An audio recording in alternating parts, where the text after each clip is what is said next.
Atklāti par aktuālo, intervijas, komentāri un viedokļi. Katru pirmdienu, 2019. Radio SVH vakarā sporta stundā. Atbalsta lielākais arhitektūras birojs Latvijā – SEP. Tavs uzticamākais partneris projektēšanā. Nedēļas notikums! Būs arī nedēļas notikums, bet droši vien ne uzreiz. Esiet sveicināti Radio SVH un arī mūsu televīzijas skatītāji, klausītāji. Klāt pirmdiena un klāt arī, protams, vakara sporta stunda.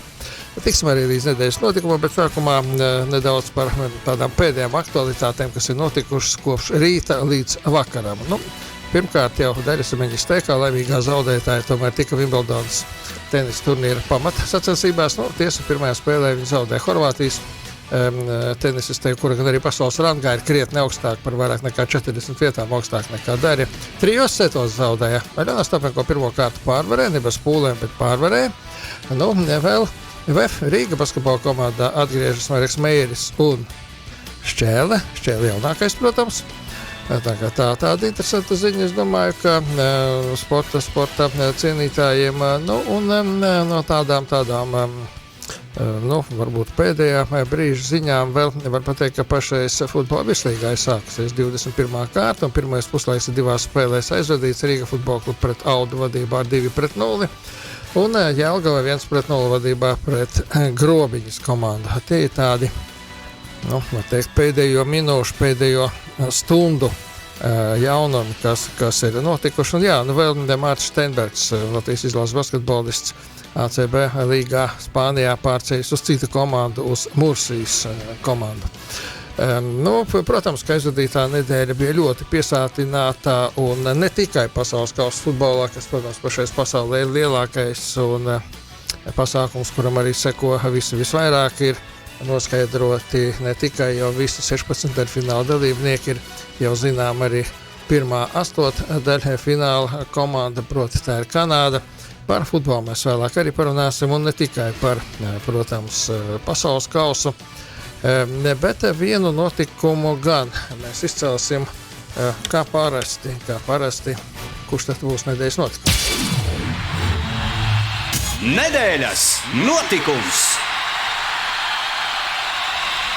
Tas ir tas gadījums, kad nedēļas notikumam ir vārds un uzvārds. Tas ir Alberts Šmits.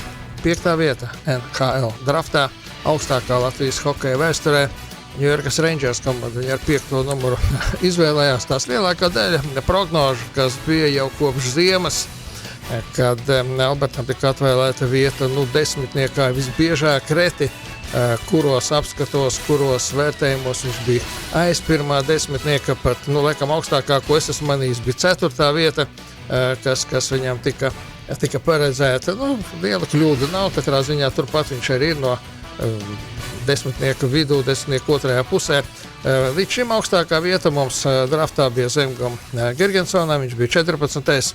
Buffalo Sabres 2012. gadā viņu izvēlējās pirmajā kārtā. Un pirmajā kārtā vairāk mums, vēl Sandis Ozoliņš bija 2. kārtā ar 30. numuru, un tas bija pavisam salīdzinoši pasen 91. gadā San Jose Sharks viņu izvēlējās pavisam. 48 Latvijas hokeisti ir bijuši NHL draftā. Protams, ka apmēram puse no viņiem nav spēlējusi NHL, bet tā pašā laikā mums ir 7 spēlētāji, kuri nebija draftēti, bet kuri spēlē Nacionālajā hokeja līgā. Un viens no viņiem ir 2-kārtais Stanley Kausa ieguvējs, Uvis Balinskis, piemēram, viņš nebija draftēts. Te varbūt arī būtu vietā atgādināt, ka pats pirmais Latvijas hokeists un pats pirmais bijušās PSRS hokeists, kas tika draftēts, bija Viktors Hataļos 1975. gadā, tiesā 160. numuru tikai 9. kārtā. Protams, ka viņam par to neviens neteica, viņš to uzzināja pēc vairākiem gadiem tikai, jo paši saprotat, tajā laikā tev var draftēt kaut vai ar 1. numuru, tu nekur neaizbrauks ne uz kādu Ameriku vai Kanādu, ne uz kādu NHL. Protams, ka Albertam Šmitam sevi vēl būs jāapliecina. Protams, pirmā kārta, tīpaši pirmais 10. un skaidrs, ka tu būsi komandā.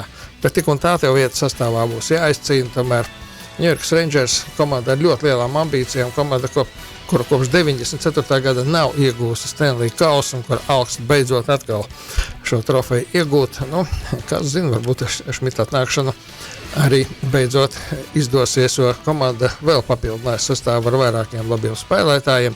Vēl 3 spēlētāji tika izvēlēti NHL draftā, nākamajās kārtās ar 58. Numuru 2. kārtā uzbrucējs Rudolfs Bērskalns. Viņu Edmontonas Oilers izvēlējās. Un 2 spēlētāji 4. kārtā ar 114. numuru Toronto Maple Leafs izvēlējās vārtsargu Plūmiņu.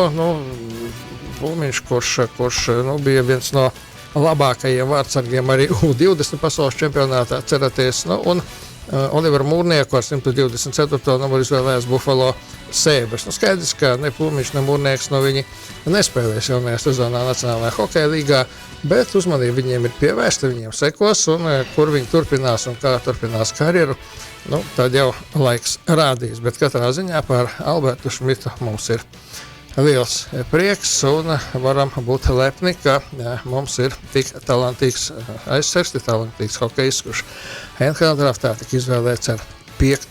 numuru. Atklāti par aktuālo, intervijas, komentāri un viedokļi. Katru pirmdienu, 2019. Radio SVH vakarā sporta stundā. Atbalsta lielākais arhitektūras birojs Latvijā – SEP. Tavs uzticamākais partneris projektēšanā. Vakara sporta stundas ciemiņš.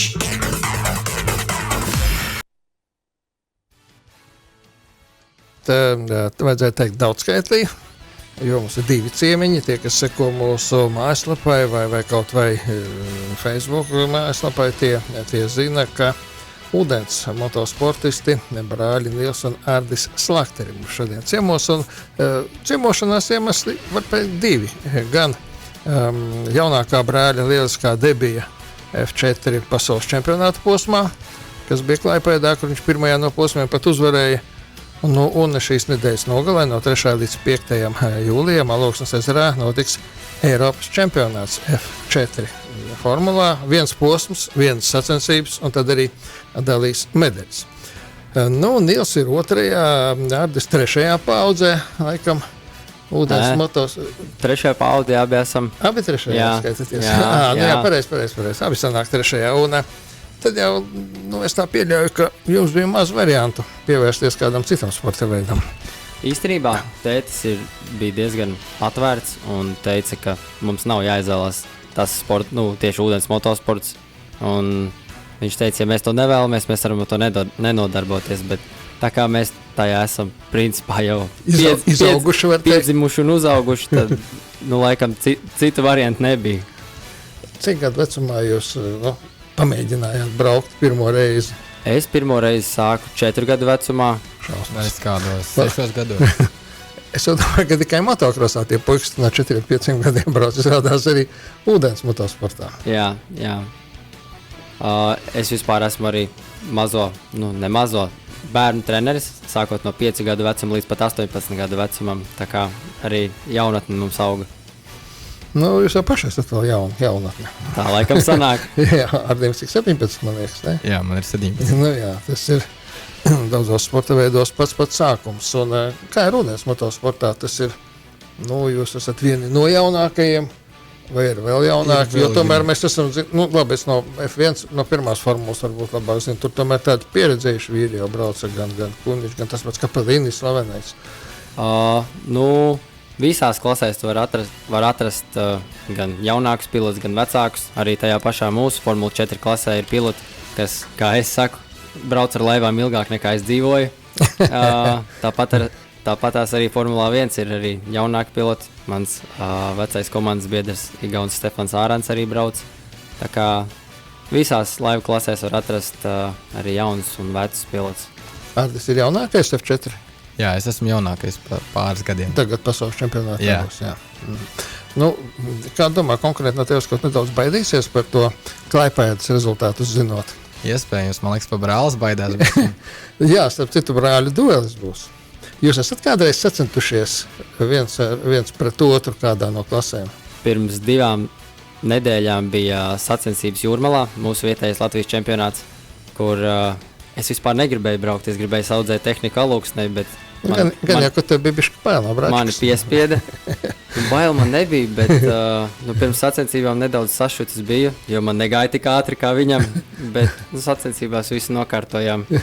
Jā, tad abi pa priekšu braucām, bet mazais brālis, laikam jau vairs nav tik maziņš, bet Augumā jūs abi neesat maziņi. atklāja, ka viņam vēl jāmācās nedaudz. Alūksnē, gan jau, ka viņš gribēs revanšēties, ne? Visticamāk. Tu pieminēji Igauņu braucēju, gan jau, ka no Igaunijas arī līdz te sabrauks, vai ne? Jā, Kas tad tur ir līdz robežai? jo vispār šogad visi Latvijas čempionāta posmi paralēli skaitās arī kā Igaunijas čempionāta posmi. Līdz ar to visi Igauņu piloti brauc arī pie mums. Un uz pasaules čempionātu gan jau, ka arī. Jā. Igauniem vispār arī ļoti stipri piloti visās laivu klasēs. Mums apmēram ir, bet skaidrs, ir motocross, ir tādas klases, tad tur nāk Eiropas čempionāta klases, tad ir MX2, MXGP, tā elite, Speedway arī skraidis, Grand Prix 4, Grand Prix 3, Grand Prix 2 juniori un lielais Grand Prix. Motošosejā arī mēs zinām, kā sadalās, kā ir ūdens motosportā. Laivās ir daudz klases. Tāda pati sākuma klase ir Formula Future, par kuru es stāstīju, kad bērni no 5 līdz 18 gadu vecumam var braukt. Tad ir GT10, kur no 7 gadu līdz 12 gadiem var braukt. Jau lielāka ātruma laiva. Tad ir GT15, ar kuru mēs sākām lielo ātruma laivu karjeru. Ir arī vairāks cits GT30, kur no 14 gadiem var sākt. Un līdz kamēr tev apnīk. Te bija tāda laiva, ko es attiecībā uz Ārdi, man te atsūta informācija, ka viņam bija 24. gadā tituls GT15 laivu klasē. GT15 laivu klasē, kurā drīkst piedalīties līdz 16 gadu vecumam, tāpēc viņš jau ir par vecu, lai braukt ar to laivu. Un tad pēc tam nāk Formula 4, nezinu, kāpēc nav Formula 3, ir uzreiz lēciens Formula 2, un tad ir Formula 1. Tu var teikt, ka F4 tā ir tā, trešā lielākā. Jā. Tas jau ir tuvu tai pašai augšai. Klaipēdās, tad debitējot ar pasaules čempionātā, mums visiem bija pārsteigums. Man atsūtīja tādu, jūsu mamma, man liekas, atsūtīja tādu ļoti interesantu preses relīzi, apraksta par visiem tiem notikumiem Klaipēdā.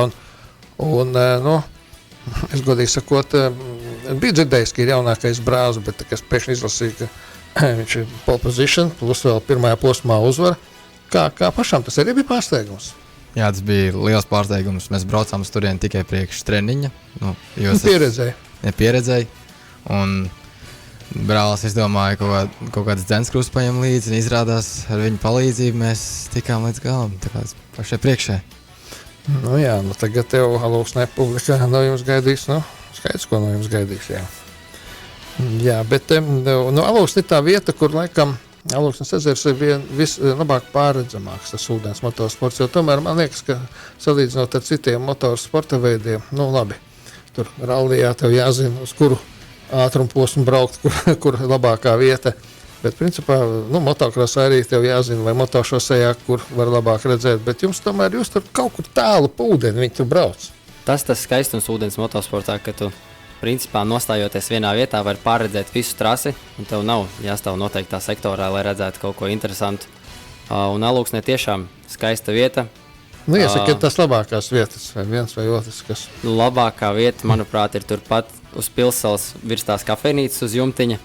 Tur jau nav tik daudz vietu noteikti. Jāiet laicīgi skatīties, jāiet laicīgi. Un ir kas no Tempļa kalna skatās, daudz cilvēku. Tā kā, principā, visas vietas ir labas, kad tik aiziet laicīgi un nestāvat aiz kādu.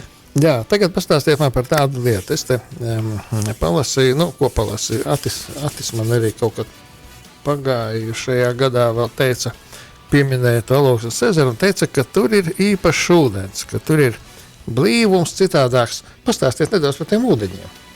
Ko tas nozīmē? Blīvs, ne tik blīvs ūdens. Es zinu, ka peldētājiem arī tas ūdens ir atšķirīgs baseinos. Jā, sarunvalodā mēs to, vai kā braucēji, mēs to saucam par smagu ūdeni. Tas nozīmē, ka ja tev laiva, pieņemsim, iet uz 115 km/h, aizbraucot uz Alūksni, tev tehnikā nekas nebūs mainījies, bet laiva vienkārši ies uz 110 km/h. Vienkārši pazudīs ātrums. Un līdz ar to tad ir jāveic treniņos daudz dzenskrūvju maiņas, jātestē, kura iet visātrāk, kura spēj visātrāk ieskrieties Alūksnes ezerā. Un tur ir tā īpatnība.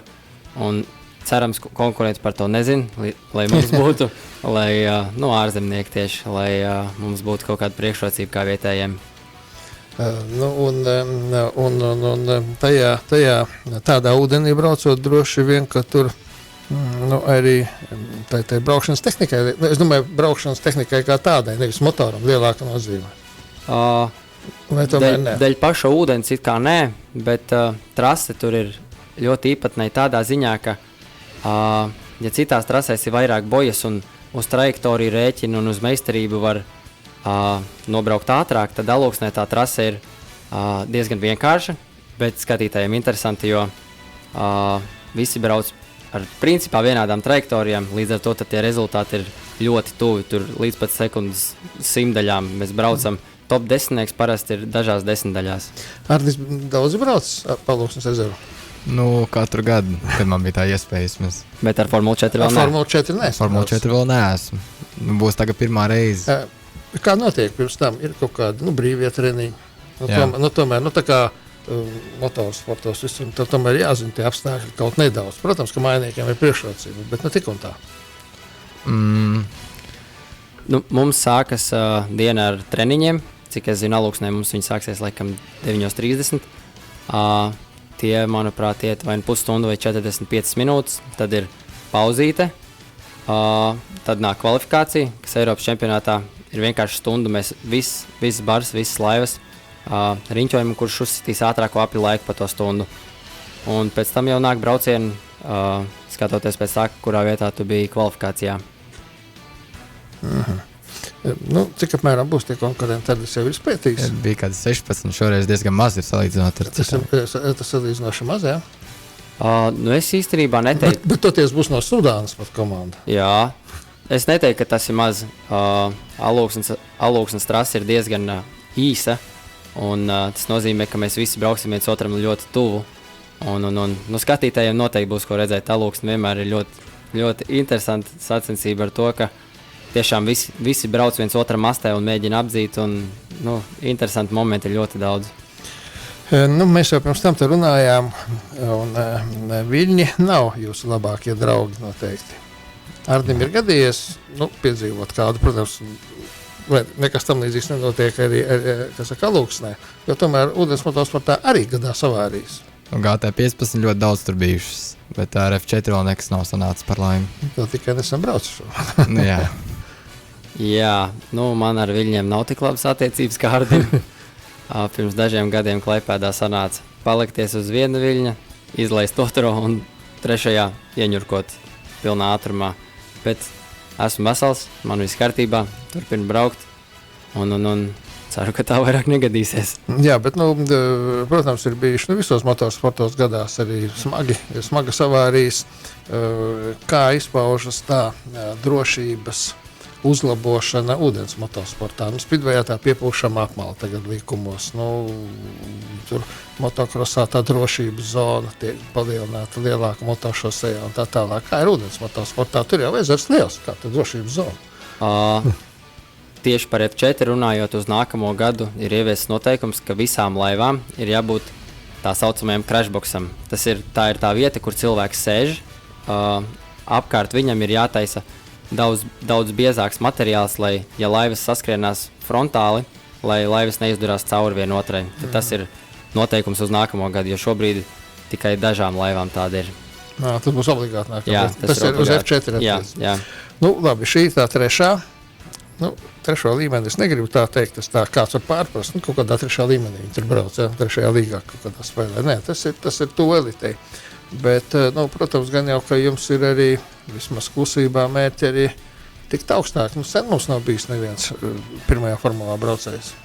Protams, tāds mērķis būtu, bet šogad es sāku braukt tikai šogad sāku braukt ar Formula 2 laivu.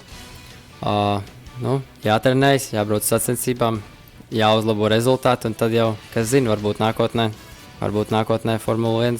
Nu, tev labāk zinām noteikti tie konkurenti, bet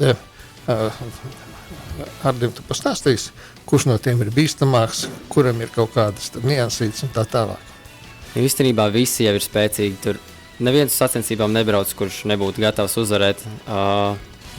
Stiprākais noteikti, 2 stiprākie būtu Viljams Martinsens, kurš pagājušajā gadā uzvarēja Alūksnē Eiropas čempionu titulu, un noteikti Ādams Vrenklers no Zviedrijas.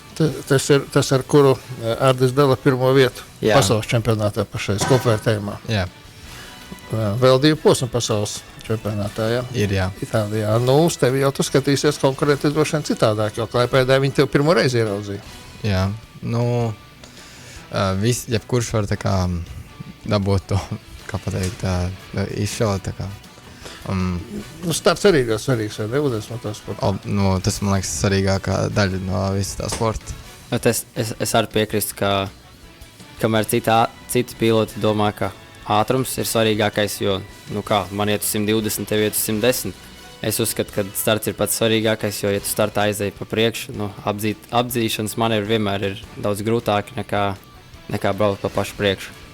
Jā, apdzīšana uz ūdens, tas laikam nav viens un tas pats, kas tāds cieta pamata. Jā. Viegli nav, bet savas izdevības ir un tās ir jāizmanto. Jā, jums uz krekliem, pirmkārt jums pareiza krāsa tiem krekliem, otrkārt jums ir daudz visādi atbalstītāji, tas tam arī dārgs sporta veids, tur nav ko liekuļot, jā, un īpaši jo tu augstākai, jo cena aug. Jā, būsim godīgi, mums atbalstītājs viens vienīgais ir mūsu tētis, šie visi ir tikai mūsu logo vai kā ģimenes uzņēmumi un kā galvenais atbalstītājs un vienīgais ir mūsu tētis. Tad, lai viņam izdodas, tev jau tā kā vecākajam brālim vajadzētu pirmajā to, tu jau F2 jau startē, jau apgūsti to, Ardim.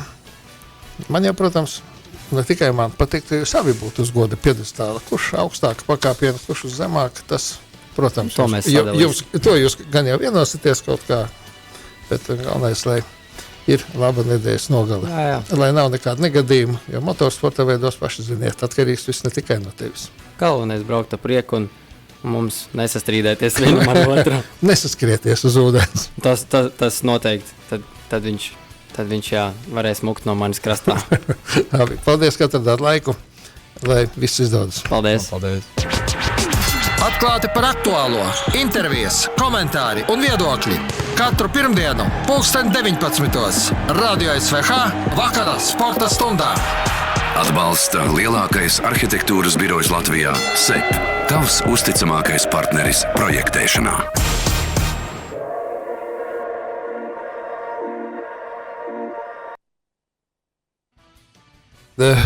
Tātad joprojām turpinās futbola spēles Auda Rīga futbola kluba un Jelgava Grobiņa. Rezultāts nav mainījies nevienā, ne otrā, 2-0 čempionu vadībā pret Audu, pret Latvijas kausa ieguvēju. Un Jelgavnieka vadībā 1-0 pret Grobiņu. Latvijas vīriešu basketbola izlase aizvadījusi 2 pārbaudas spēles pēc pasaules kausa kvalifikācijas atsākšanas. Abās zaudēja 10 punktu starpību gan Igaunijā, gan savā laukumā Gruzijai. Ar Gruziju bijām arī tuvu, cik tuvu uzvarai, bet spējām atgūt 18 punktu deficītu, kas ir ļoti pozitīvi, bet galotnē tomēr zaudējām.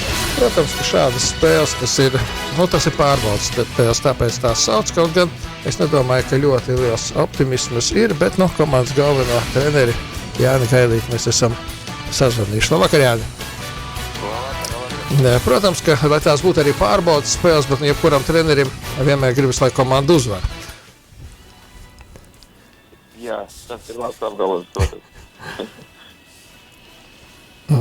Kas visvairāk uztrauc tevi tagad pirms došanās uz Nīderlandi un pirms spēles mājās ar Austriju? Droši vien, kad dažādi sportiskā formas, tad droši vien, ja tie, kas redzēja vakardienas spēli, droši vien arī jūta, kad mēs nevarējām pareizāk kapalizēt punktu gūmām brīvs metiens ļoti lielā skaitā un Jā, varbūt arī bija kļūdas pa daudz tieši, bet kopumā nebija labākā versija no katra spēlētāja vakardien, īpaši realizācijā metienu, kas izpaudās daudz arī var procentā redzēt un tā tālāk. Tā kā mums ir daudz, neteiksim, bāžas, bet skaidrs, ka visi spēlētāji nav vienādā sportiskajā formā un kā izdarīt darbu pietiekoši labi nākamajās dienās, lai piekdien visi justos labāk, tas ir tas, kas droši vien vairāk uztrauc tagad. Jā, un patiesībā tev jau ļoti maz laika. Cik tad tie, lai saliktu kopā spēlētājs ar dažādu sportisko formu, vieniem agrāk sezona beidzās, citiem pavisam nesen, burtiski, cik tad tie treniņi tikai daži ir bijuši? Jā, tā ir taisnība, un es nebūtu īpaši nosūtoši arī pret spēlētājiem, ņemot vērā, ka tā ir tāda divējāda lieta, teiksim, tās ir pārbaudas spēles, un tomēr viņas ir skatītājiem pieejams, un ir publika, un ir ažiotāži, un ir skatītāji, un tas viss ir ļoti labi, bet tajā pašā laikā, pārbaudas spēles ir tā kā tāds testa spēles, un tas ir kā tāds treniņš galā, un jāņem vērā, ka viņas pilda dažādas funkcijas šīs spēles, un uzvar, protams, ir liela funkcijas daļa, bet ir dažas citas funkcijas, ko viņas pilda, un tāpēc pārāk viņas pārvērtēt īpaši rezultātu nevajadzētu, kaut gan, protams, kad uzvarēt vienmēr gribās un gribās visiem, un es arī esmu par to, ka ir jāmāk uzvarēt. Ir jāmāk, un tā ir daļa no meistarības, jā, tā nav tikai spēlēt, bet ir jāmāk uzvarēt, un tā ir milzīga atšķirība. Cerams, ka jūs to mācīsiet gan Nīderlandē, gan mājās pret Austriju, un cerams, ka šie divi zaudējumi tikai papildus tādu sportisko niknumu radīs komandā, papildus apņēmību, jo mēs varam spēlēt. Pats to zina labāk. Krietni labāk nekā mēs nospēlējam Igaunijā un Rīgā, lai jums izdodas tad, kad visvairāk vajag. Paldies! Paldies, Jāni, tas bija viss izlases galvenais. Treneris, atgādināšu, ka mūsu grupā poļi līderi, viņiem četras uzvaras un praktiski, bet skaidrs, ka viņi jau ir nākamajā posmā. Mums ir viena uzvara, tāpat kā Austrijai, Nīderlandē divas, un atgādināšu, ka Nīderlandē mēs zaudējam savā laukumā.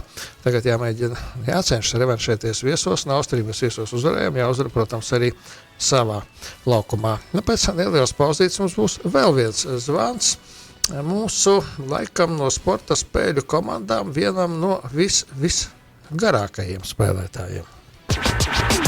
Atklāti par aktuālo, intervijas, komentāri un viedokļi.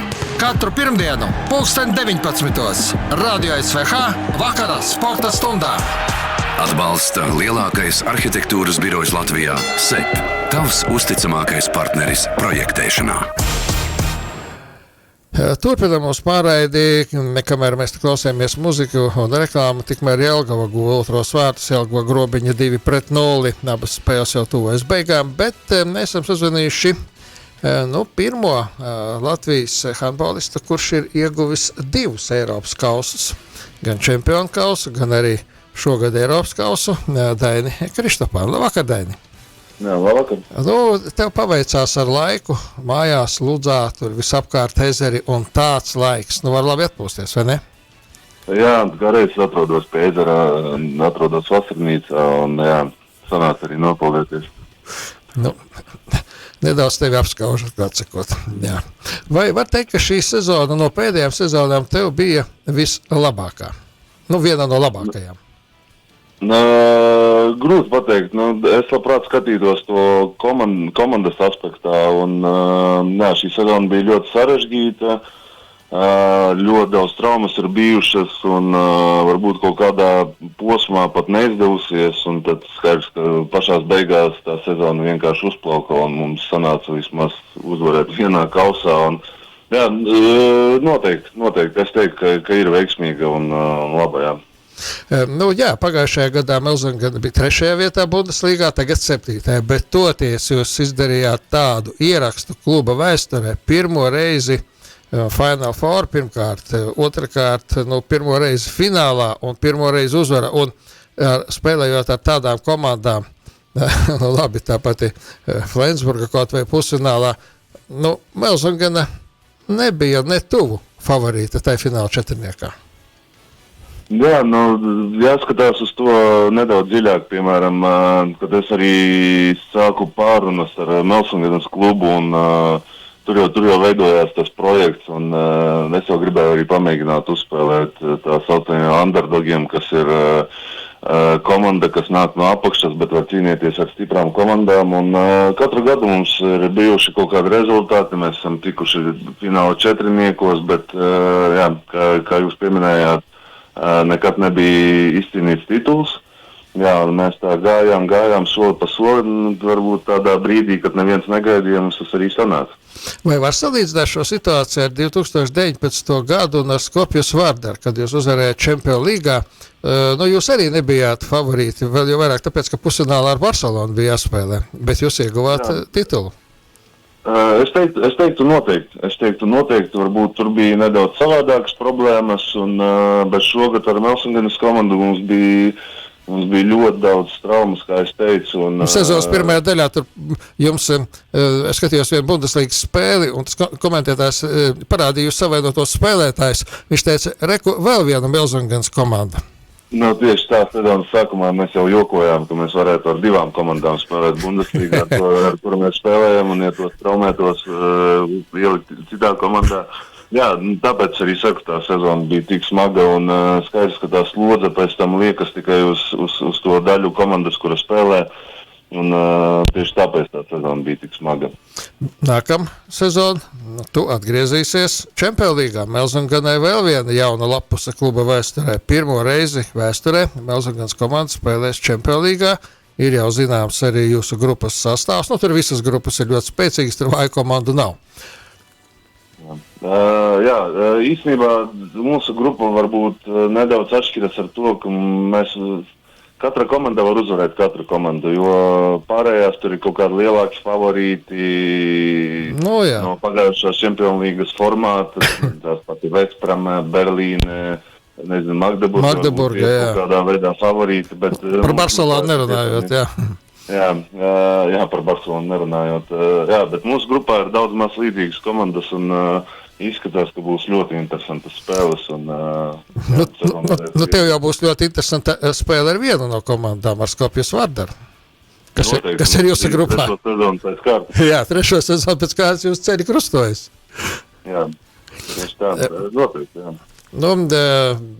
Skatos, ka jums sastāvā divi ļoti lieli papildinājumi. Par to, ka Johannes Gola no Flensburgas atgriežas tur, kur viņš sāka spēlēt kādreiz Melsungenā, Vācijas izlases līnijas spēlētājs, viens no pamatspēlētājiem. Par to bija zināms jau sezonas vidū noteikti. Bet tas, ka Daniels Dušabajos pievienosies, tas man bija liels pārsteigums. Jā, redzēsim. Tad, kā es vienmēr saku uz papīra, jo tas vienmēr izskatās skaisti, bet vienmēr ir grūti to reāli dzīvē saspēlēties, atrast to pareizo spēli un izmantot spēlētājus tā, kā viņi ir domāti un kas viņiem vislabāk sanāk. Un, jā, skaidrs, ka tie ir stipri papildinājumi, bet darba ir daudz priekšā. Kā tev ar veselību man interesē, jo tomēr nav noslēpums, tomēr tu vairs neesi jaunais spēlētājs, un tev ik pa laikam arī sezonas laikā tu arī Bundeslīgā kādreiz spēlē, kādreiz nespēlē Eiropas kausos, kad dažas spēles spiests izlaist, tā teikt tādu, jau senu nelielu savainojumu dēļ, tas arī traucē Latvijas izlasē iesaistīties, kā tagad viss ir. Uz doto brīdi ir labi, jā, pareizi jūs visu pieminējāt, un jā, tagad vasarā ir daudz laiks piestrādāt pie visām mikrotraumām un pie kaut kādām, man parasti problēmas ar ahiliem vai ar rīklu muskuļiem, īpaši pēc pauzes, un tāpēc šogad arī tā programma sākās personīgi man daudz ātrāk, un tika izstrādāts plāns, lai padarītu dzīvi vieglāku, un es domāju, ka viss būs labi. Cerēsim, ka būs labi, un Čempionu līgai būs mums pavisam par Čempionu līgu pavisam cita interese šajā sezonā. Lai veiksmīgi izdodas arī turpinājums atpūtai, jo pavisam drīz jau sāksies liels darbs. Jā, Tieši tā, liels paldies. Paldies, Dēni. Dainis Kristopāns, atgādināšu, ka mums Evars Klešniks bija pirmais, kas ieguva neatkarīgās Latvijas laikā EHF kausu toreiz, un tas ir tas pats turnīrs, kas tagad Eiropas kauss, kas ir Dainis gan Čempionu līgā uzvarēja, gan Eiropas līgā tagad.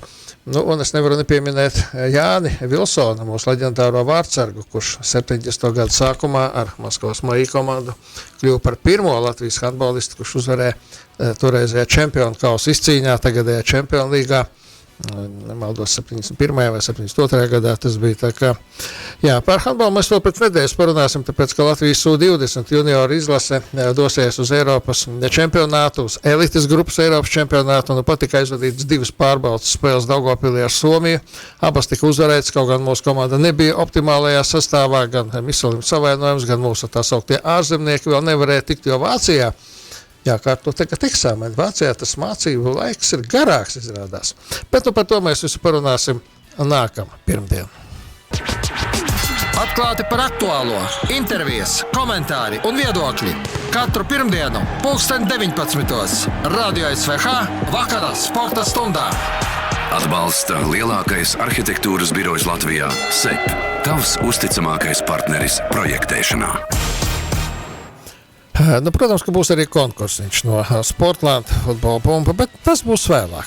Atsākšu es ar Jāni Reišuli. Motocross pasaules čempionāts MX2 klasē, Portugāle. Pirmo reizi karjerā, pirmo sezonu startējot šajā klasē, Jānis Reišulis kāpj uz goda piedestāla. Otrais viņš Portugāles posmā, un tas līdz šim noteikti ir lielākais viņa panākums, jo MX2 tas jau ir turpat pie elites, motocross elites durvīm. Un, protams, arī Paulam Jonasam MXGP klasē ļoti labs sniegums, 6. vieta posmā. Šķiet, ka šis posms viņam arī labākais. Arī Kārlim Reišulim labs posms, 8. vieta šajā posmā, un, protams, ka motocrossa cienītāji var būt priecīgi par puišu sniegumu, vēl jau vairāk brāļi Lielbārži atkal kopā. Atgādināšu, ka pēc apendicīta operācijas Bruno Lielbārds kādu laiku izlaida, un viņam šis ir pirmais pasaules čempionāta posms pēc atgriešanās, un Beļģijā Daniels un Bruno ieņēma 2. vietu. Arī pirmais piedestāls, bet ne karjerā, bet šajā sezonā.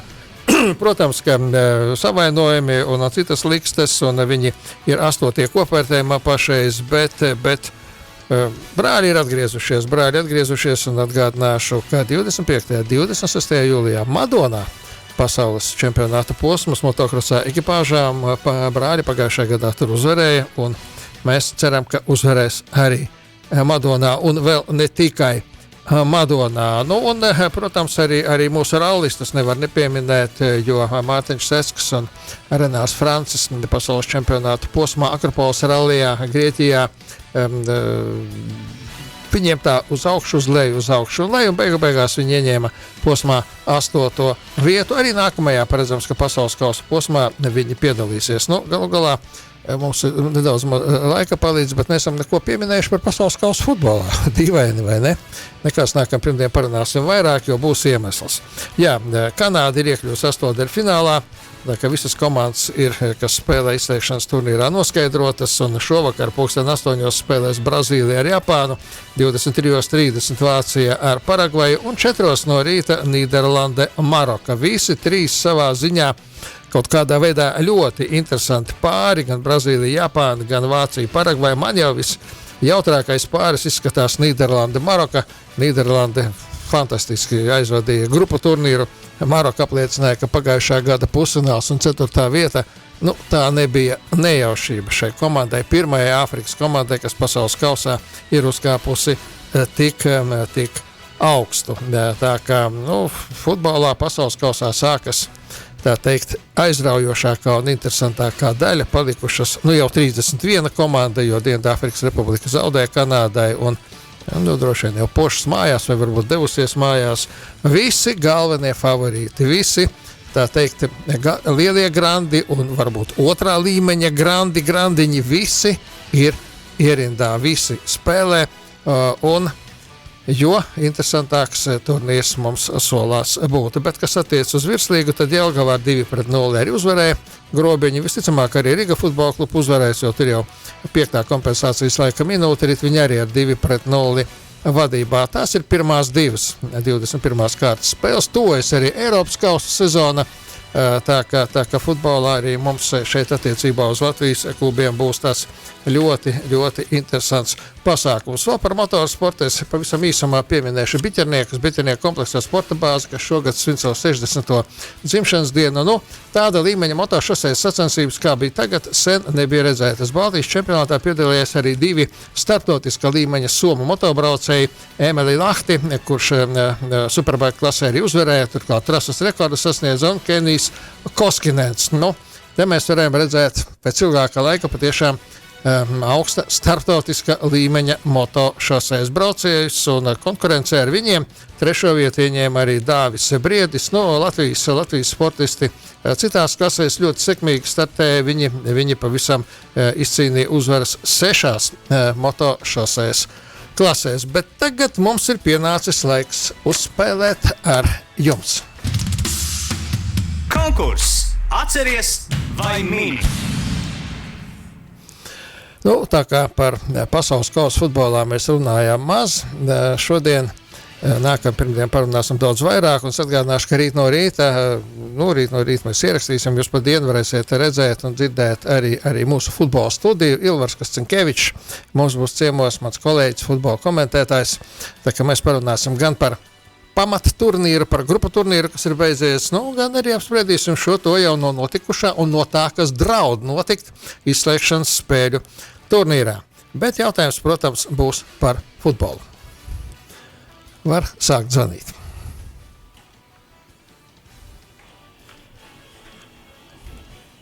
Halo!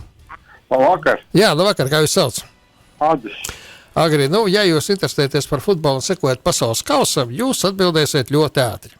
Pasaules kausa izcīņas vēsturē ir bijuši 2 debitanti, atskaitot 1930. gadu, kad visas komandas bija debitantes. Bijuši 2 debitanti, kas ar pirmo piegājienu ir ieguvuši medaļas un bronzas medaļas. 66. gadā, pirms 60 gadiem tā bija Portugāle, un 98. gadā tā jau bija cita komanda.